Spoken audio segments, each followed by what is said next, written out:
Let's talk about a simple tool that can seriously level up recognition results: user languages.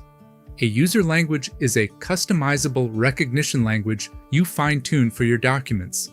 You are teaching the engine what is normal for your particular documents, including common words, patterns, and expected values.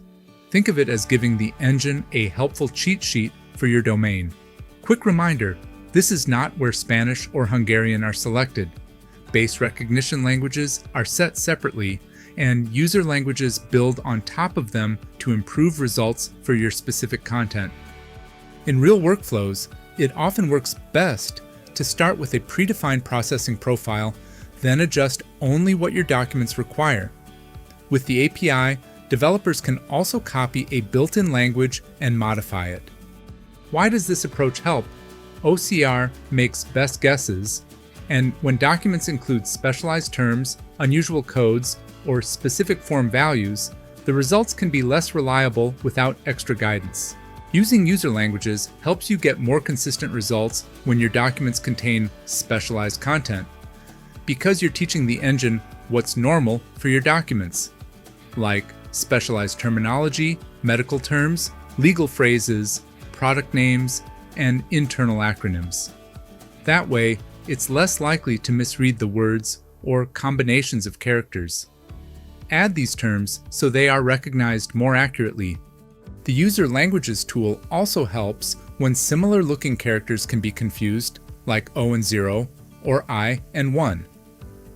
Adjusting the language helps the engine recognize these confusable characters more reliably. For example, if we know that no numbers are expected in the document or image snippet, we can exclude them from the alphabet, so we always get O but not 0. For hand-filled forms, user languages can guide ICR by defining what a field typically contains, such as city names, countries, and other allowed values.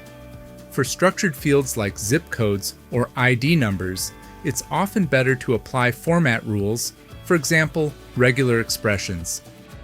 Here's how user languages fit into the workflow. Run your normal processing, review the results, and look for repeat recognition errors. If you see consistent issues, adjust the user language built on top of the base recognition language, then run the same documents again. Repeat until results are consistently reliable. One more tool to know about is pattern training. In most cases, FineReader Engine recognizes text without any training, but pattern training can help in difficult scenarios. What do we mean by that? Pattern training is useful for decorative or outlined fonts, and for bulk input of low print quality documents. Using the API, you can train patterns by loading sample images and matching them to the correct characters, which can improve results when recognition is challenging. Pattern training can be implemented through APIs and integrated into workflows where targeted training is needed for difficult recognition cases.